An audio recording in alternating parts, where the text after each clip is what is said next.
Aston Villa 1, Arsenal 0. An absolutely close match down to the wire all the way until the end. Aston Villa's win against Arsenal means Liverpool will stay on top of the table going into the next game week, going into the Liverpool Manchester United fixture. And honestly, this Aston Villa Arsenal game, I was not expecting Aston Villa to get all 3 points. I was really hoping that they could get a draw, but man, they were fantastic. They were really thorough. They were incredible. Safe to say that a lot of those players proved that, that they could hang realistically. Like Ollie Watkins was great.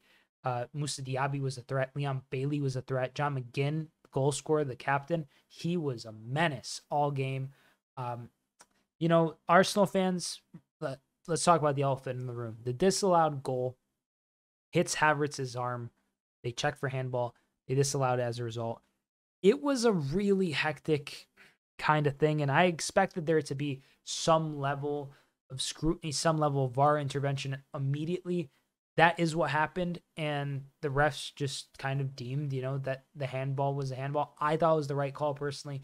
It felt kind of how do I say this? I don't know. It felt kind of cruel for Villa to concede after, defending so well off of a goal where Havertz is basically like 2 yards away from goal. Cash is struggling trying to, score. Emi Martinez is getting blocked by his own defender, and there's another Arsenal player right on top of you too, and Havertz is just kind of flailing around.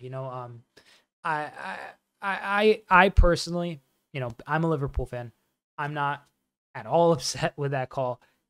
I don't think it's even close to the worst call of maybe, there's way worse calls that have happened in the last month that you can contest and can be more contentious than that one. So for Arsenal, Arsenal didn't lose the game because they got that goal disallowed. They lost the game because from the jump they just weren't clicking offensively in the way that one would expect. John McGinn got a goal after 5 minutes, and Villa were just airtight on defense. They were physical. It was a physical affair. Arsenal had a lot of players kind of get clipped with challenges, go down. It was honestly just as an event, as a spectacle, it was fantastic. As a football match, not so much. It was okay. Aston Villa had a few solid chances, but there wasn't a lot of clear-cut chances on either side here. There was this chance for Arsenal after 5 minutes where, Saka got onto a cross from Martinelli, but he couldn't really get a proper touch and just kind of bounced out for a goal kick. Beyond that, the Arsenal conceded in the 7th minute, not the 5th, by the way. United conceded in the 5th. But for Arsenal to concede, it was a great goal by John McGinn. It was a great snapshot. For Arsenal to concede like that, away from home so early, it's a little telling, I think, and it's not to say that these players aren't quality. I'm not trying to rag on any Arsenal players. They have really good players. They have a really good system. It's just that sometimes in games like this, that youth, that slight inexperience, that maybe, if a player isn't exactly sublime and world class, like, say, like Xhaka, for example. Xhaka, in my opinion, isn't as good as Declan Rice as a DM. He ended up reaching his peak and his apex, and now he's, playing for Bayer Leverkusen, who's had an amazing start to the season as well. But these are two players that represent total different styles of a footballer.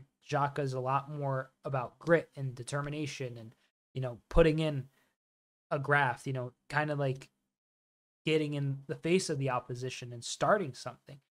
Arsenal doesn't have anybody like that. Declan Rice is a fantastic footballer, but he is not at all. Oh, there's the other penalty call on Gabriel Jesus that they didn't give. I also didn't think that was a penalty. That just kind of felt, I don't know. It just felt like kind of like in the moment. Some close calls for Aston Villa defensively. They nearly conceded a few times, but it wasn't like from like a shot. There was an Odegaard shot that was saved that really sticks out from like pure clear chances that Arsenal had made. But Arsenal just, I don't know. They don't have that. They need somebody that is able to kind of, just cause some ruckus. Emi Martinez was fantastic at that today. He always is. It's not something that you want to rely on. But if you're leading in a tight match like that, it helps you a lot more. It helps with the psychological aspect of the game. And Arsenal, I'm not saying they're out of the title race. Title race, I mean, if you could see right here. Right. Yeah, there we go. There we go. There we go. If you could see right there, it might be a little small for you with how like condensed it is. But 37 points to Liverpool, 36 to Arsenal, 35 to Aston Villa, 32 to Manchester City. And then right after that, you have Tottenham, Man United on 27, Newcastle on 26, yada, yada, et cetera, et cetera. For me, honestly, this title race is going to go down to the wire regardless. Whoever is in it, there's just been so many losses and draws and kind of weird upsets on, against Man City, against Liverpool, against Arsenal, against Manchester United, against Spurs, against Newcastle.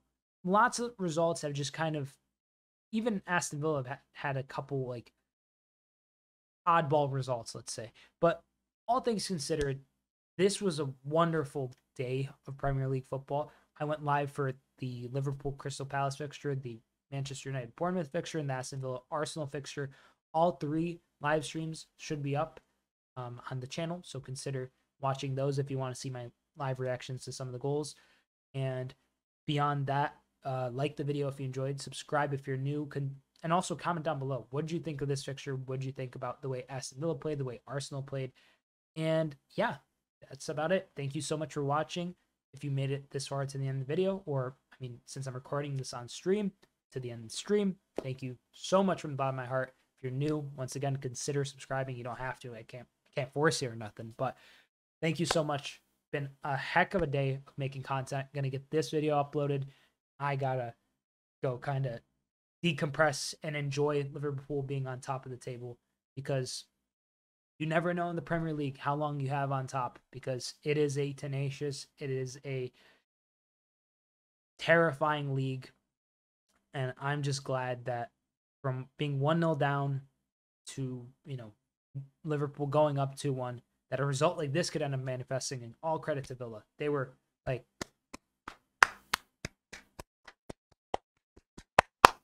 credit Aston Villa, man. What a performance. Like, I just had to do that. But thank you so much, truly, everybody, for watching. I'm Sideline Sato. Aston Villa had a fantastic day. Arsenal, not so much. That's about it. So if you ended up enjoying the video, consider subscribing. Like if you enjoyed as well. And if you're new, consider subscribing as well. Thank you so much for watching. It's been a long day, so it's kind of in two worlds trying to end this video and this stream. But I mean, I think I'm at 666 subs, so that's kind of scary. So please, somebody help me. I'm trying to get to the 1,000 sub goal. So it is what it is. Thank you so much for watching. I'm Sideline Sato. Peace.